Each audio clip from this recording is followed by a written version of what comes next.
Muito bem, então a gente vai agora começar o terceiro e último ciclo, né? 1 João, capítulo 4, versos 7 e 8, que fala: Amados, amemo-nos uns aos outros, porque o amor é de Deus. E qualquer que ama é nascido de Deus e conhece a Deus. Aquele que não ama não conhece a Deus, porque Deus é amor.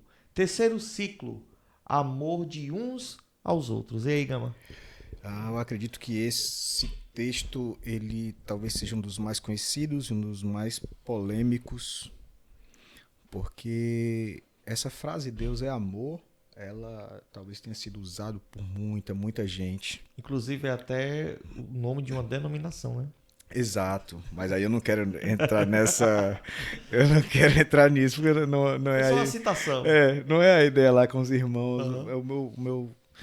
Minha ideia foi outra, em sentido de que muita gente usa essa frase Deus é amor para justificar um tipo de liberalismo comportamental, de que todos os tipos de amor são válidos. Deus é isso, é essa união de pessoas super diferentes que podem viver do jeito que querem. E veja só, João está exatamente combatendo essa ideia desse pessoal de que não, amor a Deus é obedecer aos mandamentos de Deus, amor a Deus é conhecê-lo, amor a Deus é amar o próximo, sim, mas não um amor erótico, não um amor sentimento, não é o poliamor, não é nada disso. Né? Não é isso que o texto está falando. Tá falando de HP?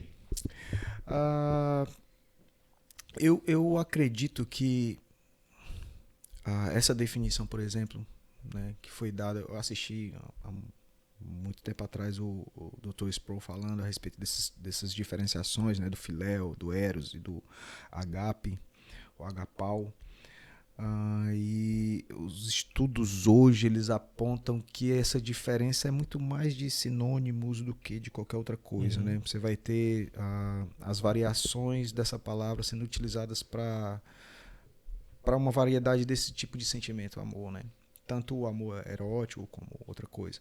Eu acho que quando ele está falando a respeito disso, ele está falando mesmo dessa questão que ele vem falando ao longo da carta, essa coisa de agir, né?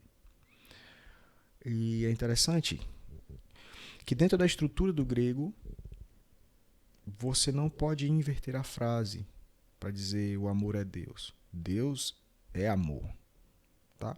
Então, quando você tem uma frase onde você tem X é Y e os dois são substantivos, aquele que tem o artigo definido, ele vai ser o sujeito da oração. Então, o contrário não se aplica. É irrevogável. Deus é amor porque todas as suas ações passam pelo filtro do amor. Mas nem toda a ação que tem amor, ela é divina. Nem todo tipo de amor é um amor divino. Ele está usando muito mais essa forma de falar que Deus é amor para dizer que o amor ele é um efeito e não uma causa. O amor é um efeito do seu novo nascimento. Então, quando você nasce de novo, você ama como Deus ama. Pelo menos tem que ser isso, é isso que o João está falando. E quando você nasce de novo e conhece a Deus, você ama. Se você não ama, então você nem conhece a Deus e nem nasceu de novo. E é isso que João está tentando trazer, a memória desses nossos irmãos de lá do passado e para nós também. Então, é um autoexame do coração. Irmão, como é que você está na sua comunidade? E isso também traz uma outra reflexão. Eu não sou crente sozinho. Eu não sou crente da internet, eu não sou crente de dentro de um quarto, eu não entro no quarto escuro e oro porque tem que ser dentro do secreto. Não dá, querido. É vertical e horizontal. Você tem que amar e amar o seu irmão. E não dá para você fazer isso sozinho, só dá para você fazer isso em comunidade. E João está dando essa realidade pelo motivo pelo qual ele falou no começo da carta, para que tenhamos comunhão e que a gente possa se alegrar. Então, essa coisa de eu não vou à igreja, Desengrejado, eu né? não sei o que é igreja, a igreja sou eu a não igreja. gosto, não, irmão, esquece isso aí, tá bom? Vai sentar, estudar a Bíblia de forma séria, tem muita gente boa na internet, e a internet é uma excelente ferramenta para você aprender, mas viver Cristo, viver igreja só presencialmente com a comunidade. E não é só ir domingo para a igreja, é vir na casa dos irmãos, os irmãos irem na sua casa, o irmão lhe chatear e você ter que perdoar ele. Praticar o amor. Exatamente. Esse tipo de prática, esse tipo de coisa que a gente precisa interiorizar. Somos amados e amamos um Deus que age, um Deus que habita entre nós. Ele tabernaculou conosco, está aqui, ele anda com a gente. Então a gente anda com ele e com toda a sua comunidade. Interessante que você escuta muito falar isso, né? A salvação é individual. E tudo bem, beleza. Mas não tem lá dizendo que vai ser o Ednardo salvo. Vai ser o povo de Deus que o glorifica e aleluia, etc. No céu, todas as tribos, línguas, nações, etnias, aquela festa, aquele banquete maravilhoso. Então é de gente mesmo. Deus ama gente, ama ser humano, ama povo, ama o seu povo. Então a gente precisa se alegrar com o nosso povo, com os nossos irmãos. Somos um corpo. A gente, eu e o meu irmão aqui, que estamos falando nessa sala. E o irmãozinho que está lá na Arábia sofrendo perseguição e dando testemunho da fé dele para nós e edificando a nossa fé por meio do testemunho dele. E a gente precisa orar por esses irmãos. Preciso dar aqui um canal que as pessoas podem ir ver, o canal Portas Abertas. Isso, muito bom. Que fundado pelo irmão André. Né? A gente precisa ter consciência dessa realidade. Né? Precisa orar pelos irmãos tão distantes da gente, também pelos que estão próximos, mas a gente precisa ter esse senso de comunidade, gente. A gente precisa. Faz parte do fundamento da nossa fé. Né? Se conhecemos a Deus e somos nascidos de novo, amamos. Amamos. É esse o negócio. É essa a estrutura. Né? Então é basicamente isso. E ele vai falar aqui no verso 10, e eu vou só ler. Porque ele é bem claro, né? 1 João é uma epístola muito direta. Então ele fala assim, ó, nisto, verso 10, consiste o amor. Não em que nós tenhamos amado a Deus, mas em que Ele nos amou e enviou seu Filho como propiciação pelos nossos pecados.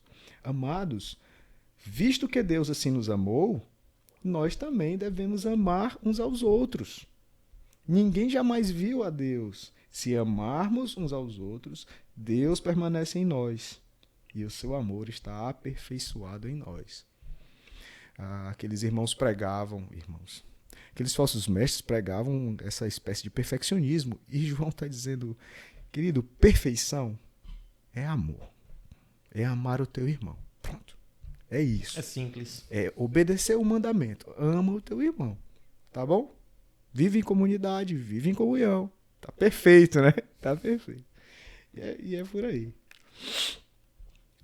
O texto prossegue, e aí a gente vai ver João utilizar também da cristologia correta, e tem uma aí no verso 3 do capítulo 5, a gente caminhando aí para o final, ele vai dizer assim, porque nisto consiste o amor a Deus, em obedecer aos seus mandamentos, e os seus mandamentos não são pesados. Que era basicamente aquilo que a gente estava conversando atrás, né? Uhum. Não é uma vida de libertinagem. Não é, eu sou livre agora, é só o espírito e o corpo eu posso viver do jeito que eu quiser. Não, existe uma maneira correta de andar. E João vai ser bem claro aqui, irmão, se você conhece a Cristo, se você conhece Deus, você vai ver que isso não é pesado. Paulo vai argumentar que a lei é boa. Né? A lei é boa. E Jesus veio, e por isso que a lei é boa. Né? Porque ele vai falar aqui diversas vezes na carta que Jesus veio para expiar os nossos pecados. O doído foi nele. Foi nele. E a gente só pode ser grato. Paulo usa sempre não, mas Paulo tem como característica usar algo que a gente chama de indicativo imperativo nas suas cartas. Que é o quê? Ele primeiro vai te dizer, e aí os crentes, nós deveríamos aprender isso com Paulo. Ele primeiro vai te dizer o que você é e quem você é. Por que você é isso, então você age assim. Não é você tem que já agir assim para ser isso, é o contrário. É porque você é nascido de novo e conhece a Deus, você ama. Entende? Então, a gente precisa ter esse equilíbrio. E aqui ele vai falar um texto um pouco confuso, né? A partir do verso 7, e aí eu queria só dar uma luz aqui nesse texto, se eu puder. Que é, verso 7, há três que dão testemunho, o Espírito, a água e o sangue, e os três são unânimes. Nós aceitamos o testemunho dos homens, mas o testemunho de Deus tem maior valor, pois é o testemunho de Deus que ele dá acerca de seu filho. Que é basicamente o seguinte, e aí ele bota um ponto muito claro. Ele diz, irmão, você tem que acreditar no testemunho que nós estamos dando, de que Jesus foi batizado e o Espírito estava nele. Na cruz o Espírito também estava nele, também foi batizado no sangue, certo? Então, estava lá. Esse Espírito é quem testemunha a respeito de Jesus. Então, o Espírito, a água e o sangue. Ele está combatendo o seritianismo, né? De Serinto, que eu falei no começo, né? Que Sim. Dizia que quando Jesus, o Espírito veio nele no batismo, mas quando ele foi para a cruz, o Espírito Santo se afastou dele porque Deus não poderia morrer na cruz. A ideia de Serinto era mais ou menos essa. Tem uma história engraçada de João, que Policarpo fala, bem rápido, né? João está entrando dentro daqueles banhos públicos, lá em Éfeso, e alguém diz para ele que Serinto está lá dentro. E aí ele põe a toalha de volta e sai e diz, vamos sair daqui antes que o teto caia, porque Serinto, o anticristo está lá dentro, né? Então, não deixa de ser o Boanerges, né? O discípulo amado, mas o trovão ainda está dentro dele. Então, o que ele está querendo dizer aqui com isso é que, olha, Jesus, o Espírito Santo estava, sim, em Jesus quando ele morreu na cruz, sim.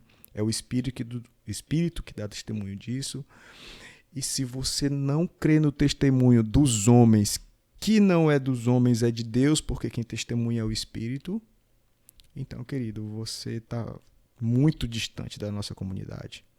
Não tem outro caminho, não tem nada que você possa, filosofia que você possa usar. O cristianismo não é uma filosofia moral. Não é uma filosofia moral, não é um conjuntinho de ética que você... Ele é a sua vida em si, é a essência dela. As outras coisas estão ao redor. Né? Então, ele está dizendo basicamente isso. Você tem que crer no testemunho de que Jesus é o Filho de Deus e de que ele é homem e Deus. Se você não crê que ele é o Filho de Deus, tá ruim, irmão. Você não faz parte do nosso corpo, da nossa família. Você não faz parte, não cabe você aqui. Que era o que estava sendo ensinado naquela época. E olha só, eu tive uma conversa sobre isso há meses atrás com um cara. Eu disse, não, Jesus era um semideus, tipo Hércules, tal, porque ele não era meio deus e tal. Eu disse, não, irmão, você está entendendo errado. Não é por aí a história. A história é assim, assim, assim, assim. Se você não crê nisso, você não é um cristão. Você é outra coisa. Tenha coragem para dizer o que você é. Você não é um cristão. Né? Enfim. E aí a gente vai lá para a cristologia correta, né? Uhum. Ele vai discorrer aí, ele vai começar no verso 16, vai dizer assim, se alguém vir seu irmão cometer pecado que não leva à morte, ore e Deus dará vida ao que pecou. Refiro-me àqueles cujo pecado não leva à morte. Há pecado que leva à morte. Não estou dizendo que se deva orar por este. Toda injustiça é pecado, mas há pecado que não leva à morte. E aí, dentro desse texto, tem alguns irmãos que dizem que você não deve orar por quem quer que seja e tal. Você está tentando falar da palavra para alguém e o cara não aceita. Então, meu irmão, deixa de lado. Não é bem isso que João está dizendo. Tá? Ele não está dizendo... A gente precisa focar não no que ele está dizendo, mas no que ele não está dizendo. Ele não está dizendo que você não ore. Uma vez que a gente não conhece quem vai se arrepender ou não, quem vai receber ou não, aí coisa minha. Eu aconselho que você ore pelas pessoas. Né? Eu aconselho que você ore. Tem pessoas que são de fato muito difíceis, mas não se esqueça que você um dia foi muito difícil também. Eu fui. Eu fui muito, muito, muito difícil. Então, teve certamente... É um testemunho que eu dou assim, a respeito da minha vida, né? Durante...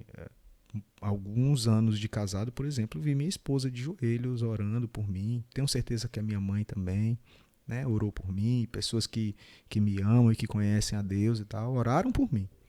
Não desistiram. E eu não era fácil, era bem difícil, né? E não deixe de orar pelas pessoas. Esse julgamento não nos cabe e não queira esse julgo para você. Deixe com Deus. Nós somos chamados a testemunhar, como o João está dizendo. Só isso. Testemunha, irmão. Fala de Jesus. Mostra Jesus para as pessoas. Você não tem a obrigação de convencer ninguém. Mostra Jesus com a sua vida, porque senão teu testemunho não vai ter validade. Mostra Jesus com a tua vida. Fala dele. Fala da alegria que ele é no teu coração e deixa Deus trabalhar no coração das pessoas. Né? Os dele, ele guarda. Então, não se preocupa com isso. Ora pelas pessoas. Não deixa de coisa. Deixa de besteira. E ele finaliza dizendo que o maligno não nos atinge. E aí a gente precisa entender, né, que Verso 19, né? Há o mal no mundo. A gente não pode esquecer que há o mal no mundo. Isso é inevitável, né? Né? O mundo está aí, ele está quebrado e caído. O que nos conforta é que Jesus ressuscitou. E assim como ele ressuscitou, toda a criação será restaurada com ele sendo primogênito. Assim como aquele corpo podre, depois de 3 dias, Deus fez um corpo novo e glorificado em Cristo Jesus. Ele fará com toda a criação, conosco, com a terra que nós habitamos, com tudo isso. Mas não nos esqueçamos que há o mal ainda. Já, mas ainda não. Né? O reino está aqui, mas a gente ainda está numa batalha que não é nossa batalha, mas que nós somos servos daquele que vencerá a batalha, porque já está escrito. Né? É desigual, é um negócio com o sopro da sua boca. A gente só está aqui mesmo aguardando que ele venha e chamando o povo e convidando o povo para uma festa. Parece um negócio contraditório e maluco. Para as botas, né? As bombas de guerra estão caindo do lado para o outro, as metralhadoras estão soando. E a gente tá convidando o povo para uma festa, né? Gente, calma. É um paradoxo. Calma aqui, tem um banquete com churrasco aí no final e tem um casamento pra gente ir e vamos pra lá. Não há como crer sem fé, né? Não tem como. É justamente o ponto, né? É justamente o ponto. E ele conclui no último verso 21. Parece um negócio fora do contexto. Ele diz assim: filhinhos, guardem-se dos ídolos. Porque no final das contas, todas essas correntes de ideologia fora do texto bíblico, todos esses sentimentos malucos, todo esse egoísmo, toda essa coisa faz parte da idolatria que habita no nosso coração. O querido Timothy Keller, no seu livro Deuses Falsos, nas primeiras páginas ele diz: o coração do homem é uma fábrica de ídolos. E é por isso que Paulo vai dizer: orai sem cessar, queridos, porque o nosso coração é inclinado a essas coisas. Né? A gente precisa estar vigiando, observando, pegar esses testes aqui de João e ler, reler e praticar isso aqui. Meditar e refletir. E ele termina isso. No final é tudo idolatria, né? No final é tudo idolatria. No final a gente tem que cuidar para não estar se curvando aí diante de ídolos ou de um Deus que a gente cria com a nossa própria mente, conforme a nossa própria vontade, para satisfazer os nossos desejos. Um Deus moldado, né? Moldado da nossa semelhança e não nós a semelhança do Deus único e vivo, né? A gente precisa vigiar muito isso. Amém.